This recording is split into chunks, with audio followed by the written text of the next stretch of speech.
నమస్తే, నేను మీ సతీష్. ఆంధ్రప్రదేశ్లో అసెంబ్లీ ఎన్నికల ముంగిట వైసీపీకి ఒక్కొక్కటిగా ఎదురు దెబ్బలు తగులుతూ ఉన్నాయి. ఇప్పటికే ఏదైతే ఈ ఎన్నికలకు సంబంధించి జగన్మోహన్ రెడ్డి నమ్ముకున్నటువంటి అధికారులు, వాలంటీర్లు, దొంగ ఓట్లు ఇవన్నీ కూడా బూమరాంగ్ అయ్యి కేంద్ర ఎన్నికల సంఘం జోక్యంతో ఒక పక్కన జగన్మోహన్ రెడ్డి నమ్ముకున్నటువంటి అస్త్రాలన్నీ కూడా పోతా ఉంటే ఈ రోజున ఈ అభ్యర్థుల అంశం కూడా జగన్మోహన్ రెడ్డికి బెడిసి కొడతా ఉంది. కారణం ఏంటి అంటే ఇప్పటికే అసలు ఆ పార్టీలో చోటు చేసుకున్నటువంటి రాజకీయ సంక్షోభం, అభ్యర్థులు దొరక్కపోవడం, దొరికినా కూడా వాళ్ళు ఎవరు పోటీ చేయము అని చెప్పి తెగేసి చెప్తూ ఉండడంతో గత్యంతరం లేక మళ్ళీ వద్దనుకున్న వాళ్ళకే జగన్మోహన్ రెడ్డి టికెట్లు ఇచ్చినటువంటి పరిస్థితి. ఈ క్రమంలో ఆ టికెట్లు ఇచ్చినటువంటి వాళ్ళు అభ్యర్థులు ఎవరైతే ఉన్నారో వాళ్ళందరూ కూడా నామినేషన్లు, ఎందుకంటే ఎన్నికలకు సంబంధించినటువంటి కీలక ఘట్టం నామినేషన్ల పర్వం.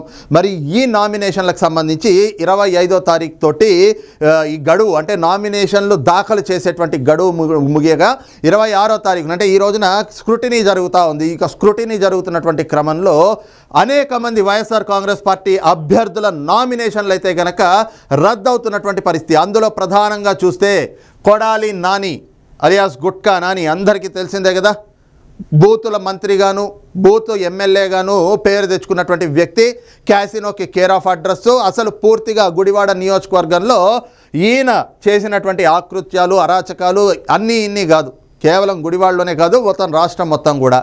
అయితే అయినప్పటికీ కూడా జగన్మోహన్ రెడ్డికి ఎంతో నచ్చినటువంటి వ్యక్తిగా, ఎంతో ఆప్తుడుగా ఆయనకైతే మళ్ళీ 2024లో బీఫామ్ ఇచ్చి ఆయనకి టికెట్ ఇచ్చినటువంటి పరిస్థితి. ఈ క్రమంలో కొడాలి నాని తన నామినేషన్ దాఖలు చేశారు. అయితే దానిపైన ఈ రోజున గుడివాడలో ఏదైతే ఎన్నికల రిటర్నింగ్ అధికారి ఉంటారో రిటర్నింగ్ అధికారి దగ్గర స్క్రూటినీ జరుగుతున్నటువంటి క్రమంలో మరి ప్రతిపక్షాలకి ఎన్నికల సంఘం, అంటే ఎన్నికల నియమావళి కల్పించినటువంటి ఒక వెసులుబాటు ఏమిటి అంటే, ఏవైనా అభ్యంతరాలు ఉంటే, ప్రత్యర్థులు వేసినటువంటి నామినేషన్ల పైన ఏవైనా అభ్యంతరాలు ఉంటే ఆ అభ్యంతరాలు తెలియజేయచ్చు. అభ్యంతరాలు తెలియజేసినట్లయితే ఖచ్చితంగా ఆ నామినేషన్ని రద్దు కూడా చేస్తారు. ఈ క్రమంలోనే ఏదైతే కొడాలి నానికి సంబంధించినటువంటి నామినేషన్ పైన తెలుగుదేశం పార్టీ నాయకుడు రావి వెంకటేశ్వరరావు గారు ఆయన అభ్యంతరం లేవనెత్తారు.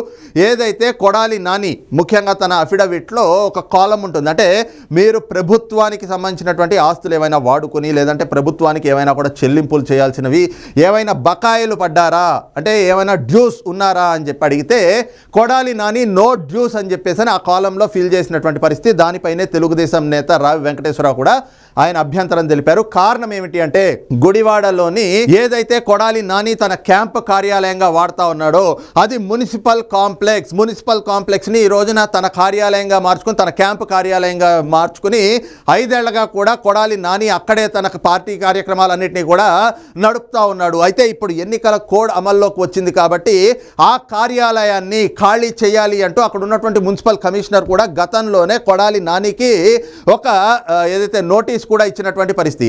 అయితే ఈ రోజున అభ్యంతరాలు తెలియజేసేటువంటి క్రమంలో రావి వెంకటేశ్వరరావు అదే నోటీసు కాపీని కూడా జత చేస్తూ తన అభ్యంతరాన్ని అయితే తెలియజేశారు. కొడాలి నాని 5 ఏళ్లుగా మున్సిపల్ కాంప్లెక్స్ని తన క్యాంపు కార్యాలయంగా చేసుకుని మరి ఆ 5 ఏళ్ళు వాడుకున్న దానికి ఆయన ఎంతో కొంత అయితే చెల్లింపులు అనేటువంటివి చేయాలి కదా. ఇప్పుడు మనం అద్దెంట్లో ఉంటాం, అద్దెంట్లో ఉన్నప్పుడు అద్దె చెల్లింపులు చేస్తాం కదా, ఎక్కడైనా హోటల్కి వెళ్తాం, హోటల్లో బస చేసినట్లయితే అక్కడ మనం చెల్లింపు చేస్తాం కదా, వాళ్ళకి డబ్బులు కట్టాలి కదా.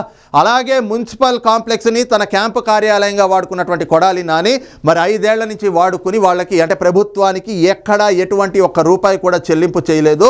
మరి నో డ్యూస్ అని రాయడం కూడా తప్పు, ఇది కావాలని ఉద్దేశపూర్వకంగానే నో డ్యూస్ అని రాశారు. కాబట్టి ఆ అభ్యంతరం ప్రకారంగా ఆయన ఏదైతే నామినేషన్ ఉందో ఆ నామినేషన్ని రద్దు చేయాలి అంటూ కూడా తెలుగుదేశం పార్టీ నేత రావి వెంకటేశ్వరరావు తన అభ్యంతరాన్ని తెలియజేసినటువంటి పరిస్థితి. అయితే రిటర్నింగ్ అధికారులు, ఇప్పటికీ కూడా రిటర్నింగ్ అధికారుల పైన అనేక విమర్శలు వెల్లువెత్తా ఉన్నాయి. ఇప్పటికే ఆంధ్రప్రదేశ్లో ఉన్నటువంటి అధికార యంత్రాంగం పైన మనం చూస్తూ ఉన్నాం కదా, వాళ్ళంతా కూడా అధికార పార్టీకి కొమ్ము కాస్తున్నట్లుగా వ్యవహరిస్తూ ఉన్నారు. ఈ రోజున ఎన్నికల విధుల్లో ఉన్నటువంటి ఇలాంటి రిటర్నింగ్ అధికారులు వాళ్ళు వ్యవహరిస్తున్నటువంటి తీరు పైన కూడా Telugu Desam party, Janasena, Bharatiya Janata party, Congress party నాయకులు వీళ్ళంతా కూడా ఆగ్రహం వ్యక్తం చేస్తున్నటువంటి పరిస్థితి. కారణం ఏమిటి అంటే వాళ్ళు వ్యవహరిస్తున్నటువంటి తీరు. అసలు ఎన్నికల నియమావళిలోనే ప్రత్యర్థుల తాలూకు నామినేషన్ల పైన ఏమైనా అభ్యంతరాలు ఉంటే ఆ అభ్యంతరాలు తెలియజేయడానికి ఎన్నికల సంఘం ఒక వెసులుబాటును కల్పిస్తే మరి కొడాలి నాని నామినేషన్ని రద్దు చేయాలి అంటూ తెలుగుదేశం పార్టీ నాయకుడు తమ అభ్యంతరాలని లేవనెత్తే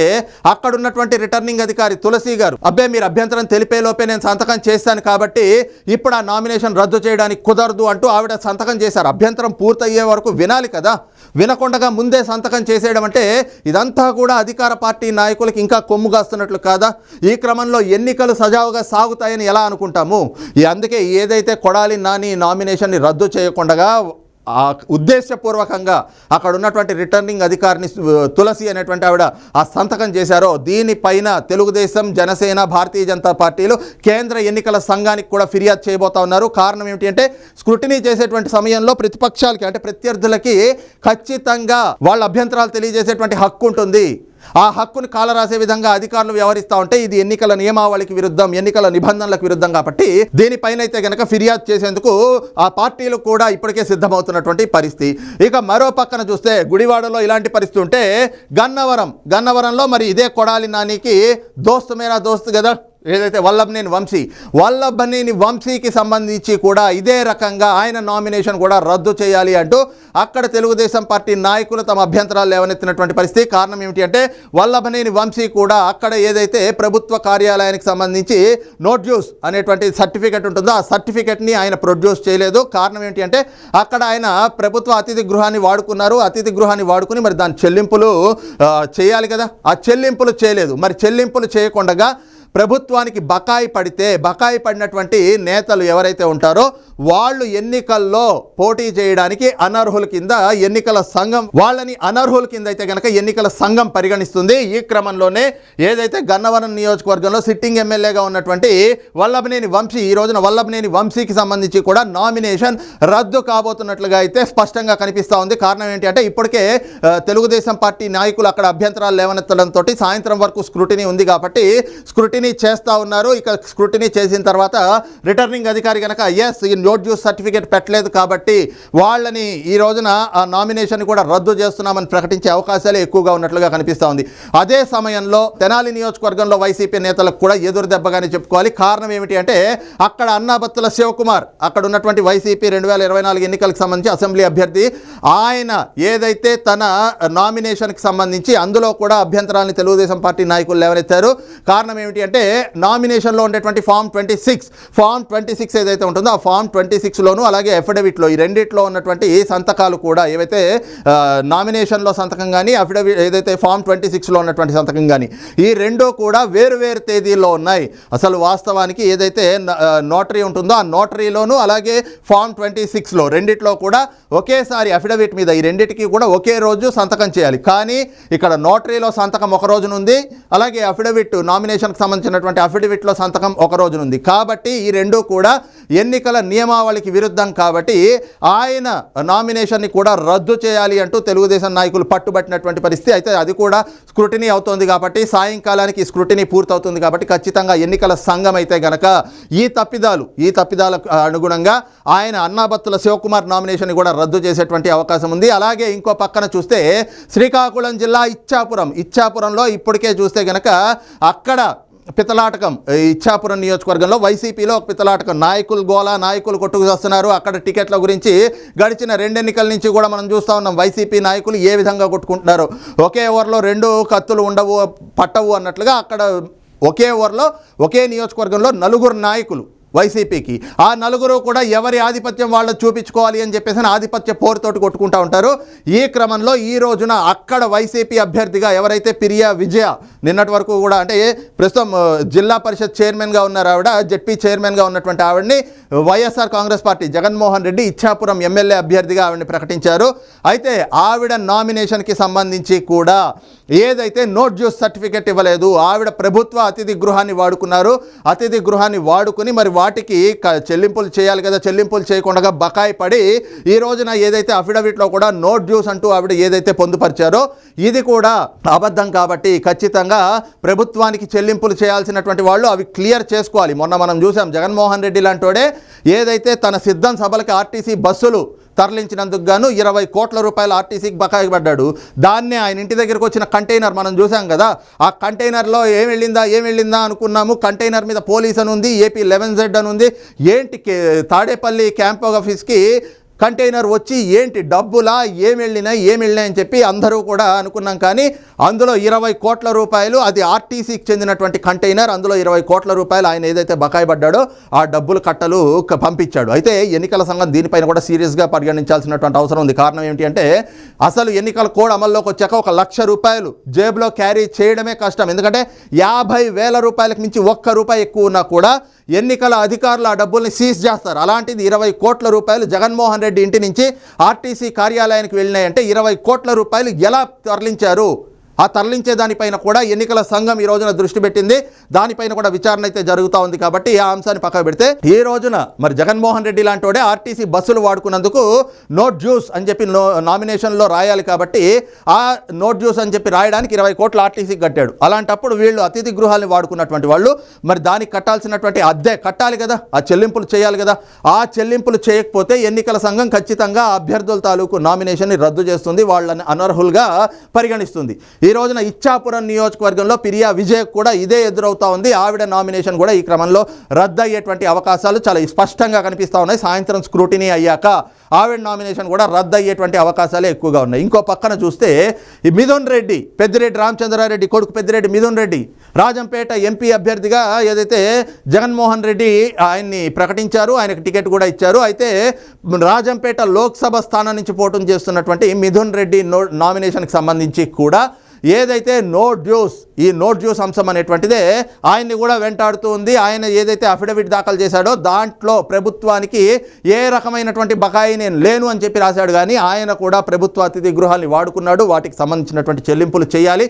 అలాగ ప్రభుత్వానికి ఏమైనా కూడా బకాయి పడి చెల్లింపులు చేయకపోతే ఎన్నికల సంఘం ఈ అంశాన్ని సీరియస్గా పరిగణిస్తుంది. ఖచ్చితంగా అలాంటి వాళ్ళ నామినేషన్లు రద్దు చేస్తుంది. కాబట్టి ఈ రోజున పెద్దిరెడ్డి మిథున్ రెడ్డి రాజంపేట లోక్సభ అభ్యర్థిగా ఎవరైతే ఉన్నారో ఆయన నామినేషన్ని కూడా ప్రస్తుతం స్క్రూటినీ చేస్తూ ఉన్నారు. తెలుగుదేశం పార్టీ నాయకులు అభ్యంతరాలు వ్యక్తం చేయడంతో ఆ అంశం కూడా ఈ రోజున స్క్రూటినీ చేసేటువంటి పరిస్థితికి వచ్చింది. ఈ క్రమంలోనే మిథున్ రెడ్డి తాలూకు నామినేషన్ కూడా రద్దు అయ్యేటువంటి అవకాశాలు కనిపిస్తాయి.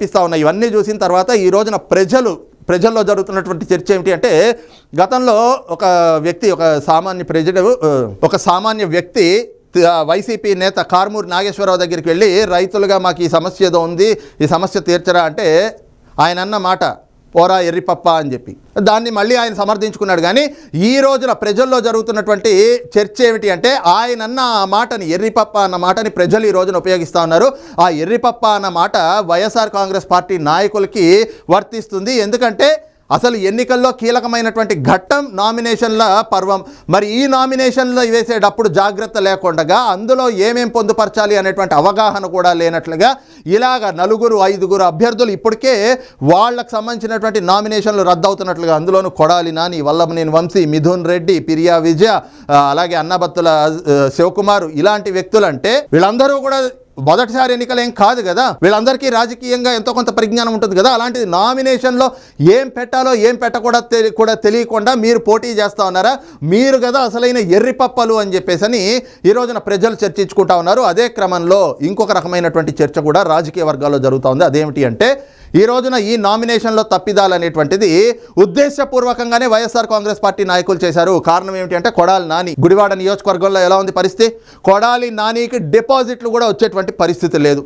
అలాగే గన్నవరంలో వల్లభనేని వంశీ పరిస్థితి ఎలా ఉంది, అక్కడ ఆల్రెడీ తెలుగుదేశం కూటమి అభ్యర్థి విజయం చెందినట్లే, యార్లగడ్డ వెంకటేశ్వరరావు గెలిచేసినట్లే అని చెప్పేసి ప్రజలే కంఠాబద్ధంగా చెప్తా ఉన్నారు. అలాంటి క్రమంలో ఆయనకి కూడా డిపాజిట్లు దక్కే పరిస్థితులు లేవు. ఆ 1-2 చోట్లనే కాదు, రాష్ట్ర వ్యాప్తంగా కూడా అనేక మంది నాయకులకి డిపాజిట్లు కూడా దక్కవు ఈ రోజున వైఎస్ఆర్ కాంగ్రెస్ పార్టీ నాయకులకి. మిథున్ రెడ్డికి అయితేనేమి, పిరియా విజయ్కి అయితేనేమి, అన్నాబత్తుల శివకుమార్కి అయితేనేమి, వీళ్ళందరికీ కూడా అక్కడ పూర్తిగా ప్రజా వ్యతిరేకత అర్థమైపోయింది. ప్రజలు ఎలాగూ ఓట్లు వేయరు, మనల్ని గెలిపించరు, మరి డిపాజిట్లు కూడా రాకపోతే మనకు సిగ్గుచేటు అనేటువంటి ఉద్దేశంతో ఉద్దేశపూర్వకంగానే ఆ అఫిడవిట్లలో తప్పులు తడకలు పెట్టి అవి రద్దు అయ్యేలాగా వీళ్ళు కావాలనే ఆ నామినేషన్ని దాఖలు చేశారు అనేటువంటి ఒక చర్చ కూడా ఈ రోజున రాజకీయ వర్గాలు అంటే ఆంధ్రప్రదేశ్లో ఉన్నటువంటి రాజకీయ వర్గాల్లో జరుగుతూ ఉంది. మరి ఓవరాల్గా చూసుకుంటే మాత్రం ఏదైతే ఈ రోజున నామినేషన్ల స్క్రూటినీ ప్రక్రియ ప్రారంభమైందో అప్పటి నుంచి వైఎస్ఆర్ కాంగ్రెస్ పార్టీ నాయకులు ఒక్కొక్కళ్ళగా వాళ్ళ నామినేషన్ల పైన అభ్యంతరాలు వ్యక్తం అవ్వడం, అవి రద్దయ్యే దిశగా కూడా సంకేతాలు కనిపిస్తూ ఉండడంతో జగన్మోహన్ రెడ్డికి ఒక వణుకైతే పుట్టుకుంది. అదే క్రమంలో తాడేపల్లిలో ఈ అంశం ప్రకంపనలు అయితే సృష్టిస్తున్నట్లుగా కనిపిస్తూ ఉంది. మరి ఈ అంశం పైన మీ అభిప్రాయం ఏమిటి అనేటువంటిది కూడా కింద కామెంట్ సెక్షన్లో మెన్షన్ చేయండి. Thank you.